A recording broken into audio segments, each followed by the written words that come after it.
Somebody help me. I can't stop playing Elden Ring. I've played 40 hours so far and there's no end in sight. And now my tiny son's teeth are starting to come in, and he won't stop trying to bite my hands. So while I'm busy with games and infant carnivores, enjoy this assortment of allegedly true scary stories.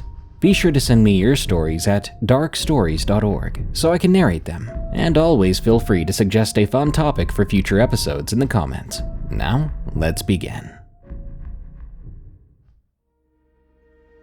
Warning. The following story contains depictions of violence against animals. Creature of Northern Idaho. From Lucky 12. My grandparents used to own 10 acres of land in the panhandle of Idaho. Most of the property was wooded. However, some of the trees on the property were cut down and turned into four-wheeler trails. When we'd visit, my sister and I would spend at least one of the days up there riding four-wheelers. During one of these trips, I had an encounter with something. The day started out normally, with my family waking up and having breakfast. As usual, my sister and I asked our grandparents if we could go ride the four-wheelers. After getting permission to do so, we went outside to the shed behind their house, and we started up the four-wheelers. After a few hours of riding on the trails, I saw my sister parked next to the shed. I drove up next to her. She said she was going to get a drink and asked me if I wanted one. I told her no thanks and continued driving. After a few turns, I heard a loud growl over the engine of the four-wheeler. I came to a complete stop, thinking something was wrong with the engine. But then I heard the growl again, only this time it was louder, more guttural. At this point, I noticed the forest had gone completely silent. The usual bird sounds and insect noises were gone. I began frantically searching for what made that growl. That's when I saw it. In a large bush just off the trail, I saw two large yellow eyes looking back at me. Those eyes were probably 8 or 9 feet off the ground, and protruding from the top of the bush were antlers. Once I saw this thing, I felt a feeling of dread wash over me. I could tell that if this creature wanted to kill me, it could. My fight or flight instinct kicked in, and subconsciously my brain apparently decided on flight. I turned the four-wheeler back on and sped out of those woods. A few months later, in the fall of that year, we were visiting my grandparents again. 7 turkeys had moved onto their property, and about halfway through our trip, we noticed that one of the turkeys had gone missing. We tried not to think too much of it. Later on, I went for a ride on a four-wheeler. When I was passing the spot I'd heard that growl earlier that year, I noticed a smell of rot and decay. I ventured slightly into the woods, and I found a mutilated turkey. I realized what must have killed this turkey and quickly went back to the four-wheeler, and I drove back. On the same trip, we were leaving my grandparents' house to go to the nearby city. When we were pulling out of their driveway, a large dark figure ran across the road leaving their property. My grandparents insisted that it was a coyote, but coyotes do not run on 2 legs, like the thing we saw crossing the road. A few years after that, my grandparents moved out of that house. They said it was to be closer to family, but they didn't move that much closer, and they seemed anxious to move when we helped them move out. I think they saw that creature too, which I now believe may be a Wendigo. I think that's what scared them away. The Weeping Thing. From SR. I would have been around 10 at the time this happened, and that was decades ago. My eldest uncle John and his wife Anna had just acquired some property and built their first home together. It was a big enough place, 3 bedrooms including a master, 2 baths, open living room and dining spaces, and a kitchen. As was the style in the Caribbean back then, the house was built on concrete posts, so underneath the house there was enough room to park the cars, as well as a storeroom for tools. You could even hang a hammock from 2 posts and enjoy the cool evening breeze. You needed to climb about 18 stairs to get to the 2nd level, and there was also a door near the kitchen with another flight of stairs, which provided an exit toward the back of the house. To the east, there was nothing but open, undeveloped land with the nearest house some 500 yards away. However, to the west lived the closest neighbor in a small flat apartment that was just about 10 feet from the chain-linked fence that surrounded my uncle's house. The house was built on newly developed land, which was formerly covered by sugarcane and part of an old plantation estate. My uncle and his wife had just had their first baby, and because it was just the two of them, now 3 of them, in a new neighborhood, his younger brother Steve stayed with them. It was a decision he would come to regret. When my uncle's kid cousin, Nadia, was still a toddler, she would stay with my grandparents, which is where I lived as well. My grand's home was very much still the family home, and all the kids would have spent time growing up under their watch. They would babysit Nadia from Monday to Friday, because John and Steve, as well as Anna, all worked long hours, and so they'd pick Nadia up on the weekends.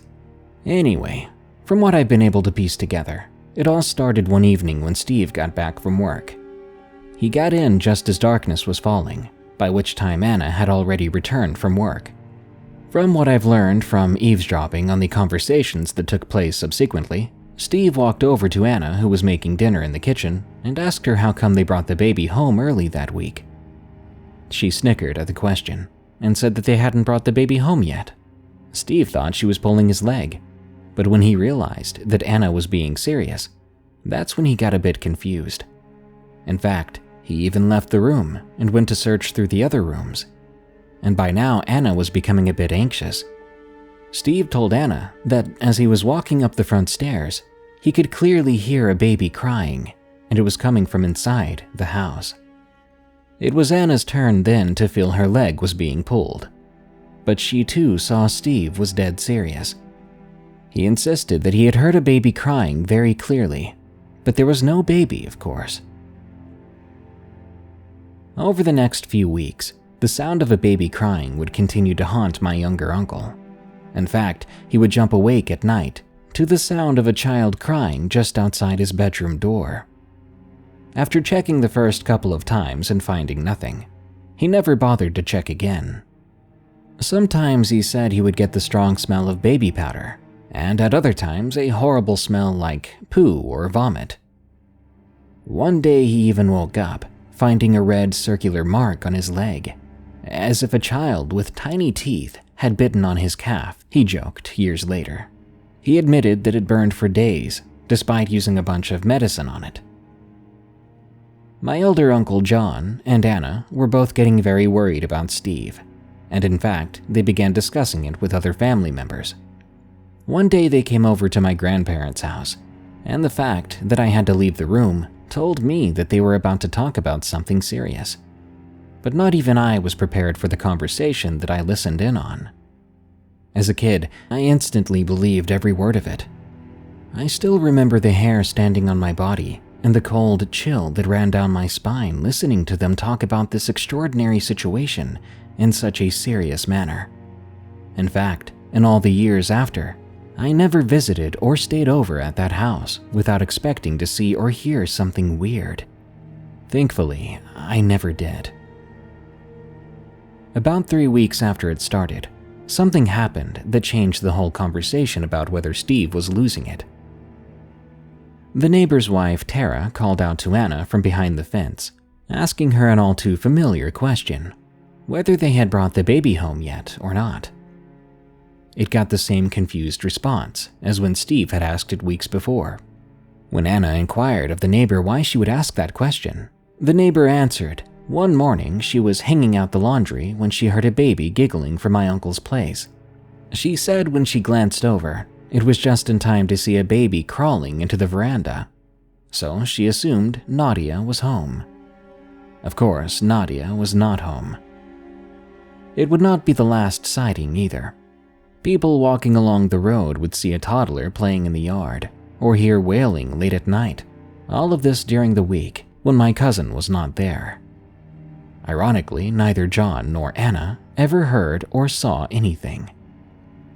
Although when they did bring Nadia home on weekends, she would cry incessantly, which was quite unlike how she would be when at my grand's place, and she would always have a fever or would fall ill. But almost magically, she would get better when she left the house. Eventually, my family, who were very spiritual, had a pastor come over and bless the home. As far as I know, this took place frequently over the course of a few weeks. Eventually, I stopped hearing about the story at all, and I assumed that whatever they did had worked. But while none of the adults ever really talked about what happened after that period, Steve insisted what took place was real, even up to the day he died. In fact, when I was a bit older, he finally opened up to me about it, about how he felt something was following him around during those few weeks, something that wanted to come across as innocent, like a baby, but something he felt had much more sinister intentions. He wondered what would have happened if the family had not believed him and did not have the church intervene. To tell you the truth, I often wonder that as well.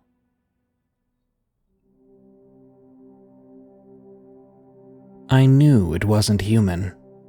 From TechnoFreak76. I want to just say up front that I used to be the biggest skeptic of anything paranormal. I could scientifically explain just about anything someone heard or saw. My husband would tell me of a few ghost experiences he'd had, and I always made it out like it was all in his head. I learned later on that you never really believe, not until it happens to you. It was October, and it was my husband's turn to be on call for the city water department, fixing water leaks in the road and all that. He left about 8 p.m. to go fix a rather big leak that had water gushing out of the middle of the road. "I might be really late. We're gonna have to repair the road too," he said as he gave me a hug and kissed goodbye. "All right, me and the kids will just watch a movie or something," I replied. I have 3 kids of my own and a stepson who's the same age as my youngest daughter. We decided to get some popcorn and blankets and watch some creepy series on TV. I still liked watching paranormal shows, even though I didn't believe in it. Hours went by, and it was midnight, yet my husband still wasn't home. I wasn't really worried, because it wasn't the first time he had been out all night. Soon it was 3 a.m., and the series we were watching was on its second to last episode. I looked around the room and all the kids were passed out, so I decided to put them to bed. My stepson's bedroom was on the main floor level, and everyone else's was downstairs. My daughter was the last to tuck in. As I closed the door to my daughter's room, I decided to go upstairs and turn off the TV and lights and lock the doors. On the way to the stairs, I had to pass the laundry room. It was the only room downstairs that had not been finished, so it was still bare cement walls and 2x4s, with insulation and string hanging in a few places from the ceiling. It was always kind of creepy to me, and I never really liked being down there. It's also where we stored boxes of random stuff and things we didn't need. I also never liked the door to our bedroom being open at night, not even a crack, because it was across the hall from the laundry room. I always felt like something was watching me in the darkness from there. As I get to the stairs, I literally got to the second step before an intense and powerful feeling washed over me, like I get hit by a mile-high waterfall for 10 seconds. I recognized it as anger, pure, intense, and directed at me. I froze, and I wasn't sure what I would see if I turned around. I wasn't sure I wanted to find out either. I'm not someone that scares easily, so I decided to turn around and look anyway. Now, what happened next probably happened within the time frame of 15 minutes maximum, and it's really hard to describe. I turned to look at whatever might be there, and I saw nothing. No orbs, no disembodied voice saying, "Get out," nothing. However, all of a sudden, my brain was flooded with a ton of information, like someone had plugged it straight into a computer and hit download. I was getting so much information on this thing all at once, I could barely keep up. Then when I could finally process it, I understood. It wasn't human. I knew it wasn't human.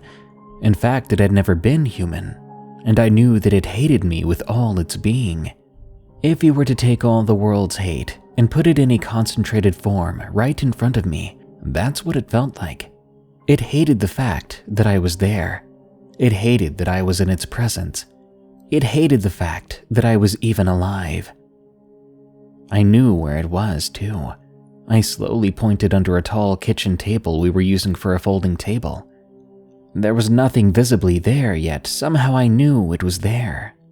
I saw a feeling image in my mind's eye that it was crouched down under the table. "I know where you are," I said in my mind. I'd read before that if it was a demon, it knew what you were thinking if you addressed it. Suddenly, as if it knew there was no point in hiding, I got a bit more information. I knew it was a lesser demon. That didn't make it any less scary, mind you, but I felt that I could handle it if I did it in the right way. I also knew that if what I was about to say didn't have any conviction behind it, the demon would simply laugh at me and think I was weak. I should also note that no one has died in this house, and my husband was the second owner, so I knew it had no right or reason to even be here. With all the courage I could muster, I commanded, "Leave this house and property. You're not welcome here." At first, there was nothing, as if it was trying to see if I was bluffing. "No one has died here, and we're the owners of this house. You are not welcome," I said again, a bit unsure if it heard me. Then I felt it get angry again, the same intense anger I felt at the beginning. Now I was beginning to feel like I just stirred up the hornet's nest.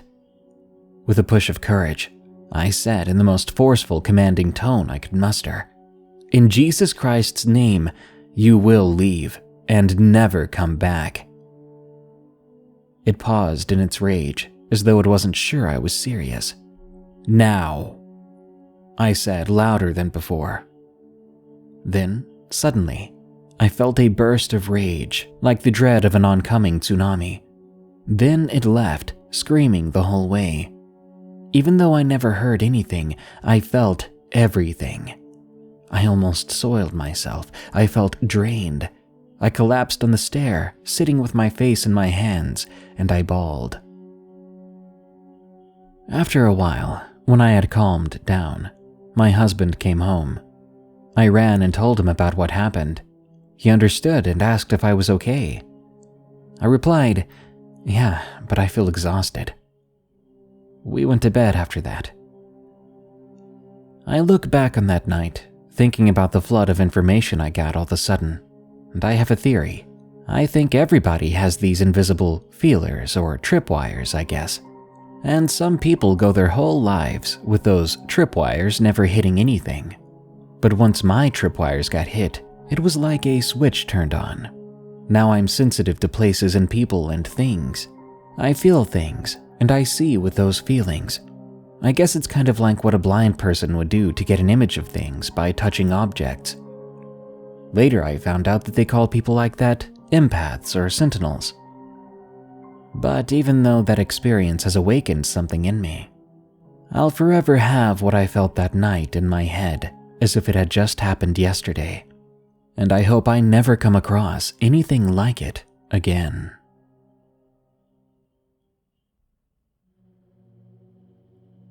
At the foot of my bed, from Hunter L. Over the course of my, as of now, 23-year-long life, I've lived in 3 houses. I lived in the second house from about age 3 to age 15, and even back then, I wouldn't hesitate to tell you it was haunted. From hearing my name called and finding neither parent calling for me, to things being mysteriously misplaced, to the occasional clip-clopping of hooves from a horse and buggy that was never on the only nearby road. But by far the encounter that stands out the most to me came from one night in particular, and I doubt I'll ever forget it for as long as I live. This happened when I was about 8 years old, probably. The day started pretty normal, actually, and we even had a friend come over to play for a little while. After that friend went home, it was about 7 p.m. I got changed into my PJs and went to my bedroom to begin a little nightly routine I had of sitting on my beanbag and playing on my Game Boy Advance. As I played, I happened to notice something to my right. It was a piece of paper lying on the floor. Closing my GBA and moving over to where the paper was lying, I flipped it over and saw it was a drawing I had done of a couple of Pokemon. A drawing that I always kept pinned up on a small corkboard on my wall. I began to worry, as if it had fallen down, that meant the thumbtack must have fallen out as well, and seeing how I was barefoot and in sleepwear, I wanted to find it before I or someone else stepped on it and got hurt. As I carefully scoured the floor for the thumbtack, I had little success, until I looked back up on the corkboard and saw a red tack stuck in it. It's important to understand that I had about 4 green tacks, a blue one and a red one. This drawing was of the 2 Pokemon, Latios and Latias, and seeing how I liked Latias, the red one, more, I always hung this drawing up with a single red tack. I feared the paper had been ripped and fell to the floor, but as I looked closer, I saw that in fact there was still only a single small hole punched through the paper.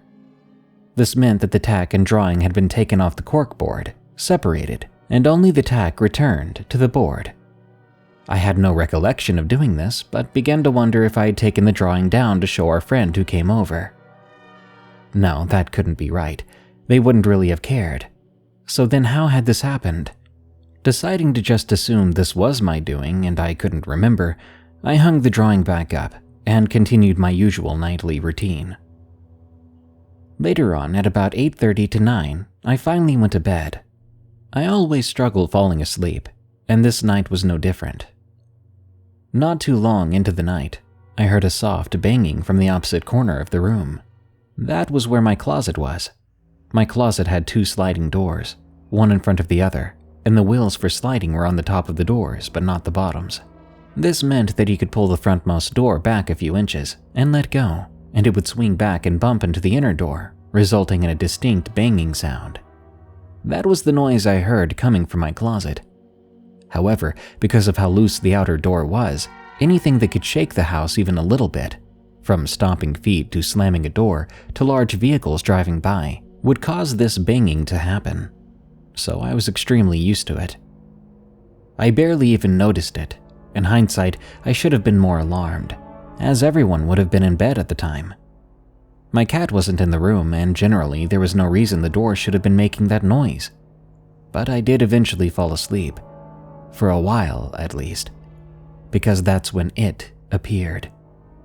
I woke up very suddenly, hearing this awful noise like a raspy hiss.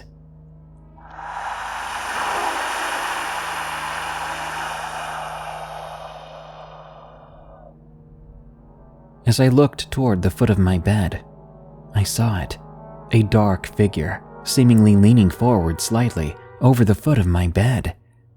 It was staring at me. Its mouth appeared to be wide open. It was extremely dark, so I could barely make out detailed features, but I could make out the general facial structure, and its hair appeared to be mid-length. Given where its head was, with respect to the end of my bed, it couldn't have been much taller than 5 feet. At first, I actually hardly even flinched at it, as I assumed it was a figment of my imagination, as I had after all just suddenly awakened. I just thought my drowsy eyes were playing tricks on me. But it did something then that confirmed to me it was real.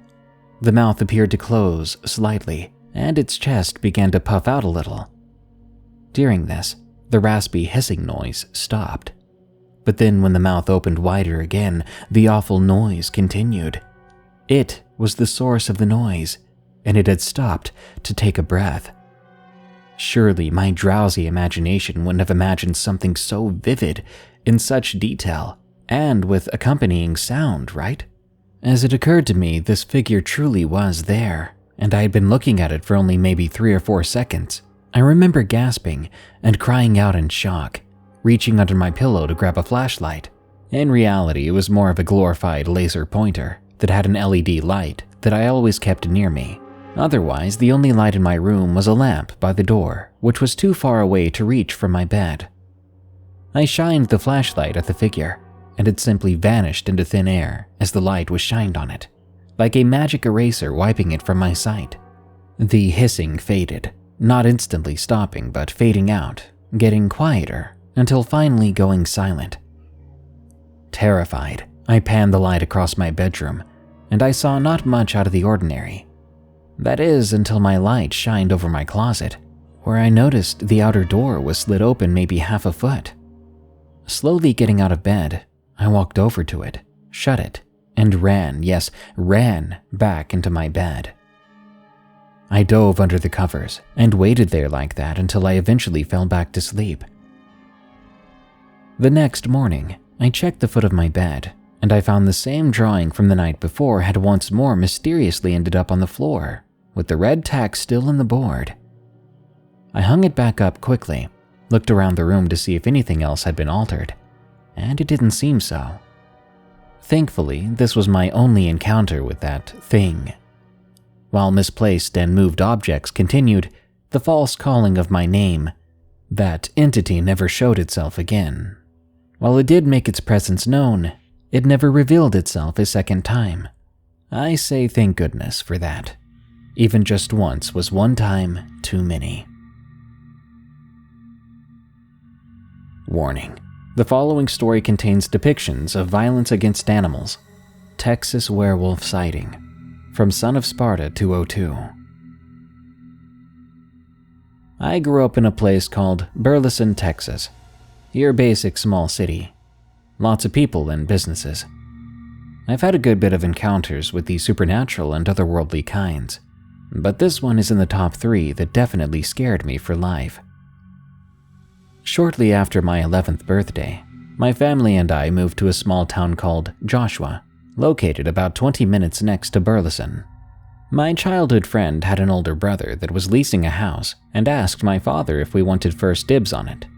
He jumped at the opportunity to be back out in the country, so we packed up our things and made our way out to the house. Then we began to settle in. 4 years passed by and I started going to high school. The days I wasn't in school or studying, I was helping my dad on our property to fix it up and add new additions. We had about 3 acres of land, and we were starting to buy animals like goats and cows to basically have a little farm. I came home one day and our neighbors were freaking out over something at the edge of the property. I walked over and asked what was going on, and I saw what they were staring at. It was one of our goats. It looked like it had become a snack for some animal. There were 4 distinctive gouges in its side, like it had been attacked first, and then a very large bite wound in its neck. A giant hole replaced where its windpipe would have been, and its back right leg looked as if it had just been ripped off. I swallowed hard and walked past the group as I noticed my father walking over to greet me. Then he too noticed the group. He walked over to talk to the very skittish people. The look on his face changed as his gaze fell to the ground. Needless to say, that night he made sure that all the animals were locked in their pens and were secured. I knew he was taking this seriously, as he got his 20 gauge from the gun safe in our spare room, and he made sure it was loaded. That night was restless for me. I kept seeing images of the goat just hours ago, and my mind began to conjure up what could have done that. We had packs of coyotes that ran at the edge of the property, but that couldn't have been it. We had a high-voltage cattle fence all around the property that should have deterred any outside animal from getting in and to keep our animals from getting out. My thoughts were interrupted as the sound of a goat bleating grabbed my attention. I sat up and just took a second to listen, and the sound came again. I sat there running through my options and decided against my better judgment. I went to go check it out. I grabbed my dad's 20 gauge on the way to the back door and saw that he wasn't home, so I assumed he had left for work already. It was just barely 2 in the morning. I peeked out the window to get a glimpse of what was going on. As I looked outside, I didn't see any stray goats walking about, if in fact we had left the door open to their pen. But I could still hear its distressed cry. I opened up the door and began to make my way outside. As I walked down the stairs and made my way over to the pen, I could clearly see the lock on the pen door was locked tight. The same for the other pens. When I made my way to the back of the pens was when I felt the panic grip my chest. The whole back of the 2-inch oak-wooded pen had been shredded, and a door-sized hole was broken into the back of the wall. I was petrified. I couldn't move a muscle. The saying, "scared straight," isn't just a saying. I was stiff as a board. The only thing I could think of is I needed to get back inside and call my dad. The sound of the goat screaming broke my petrification. Only then did I notice that there were no goats inside the pen anymore. I clutched the shotgun like it was a shield and brought the barrel up. Steadily, I started to walk towards the noise.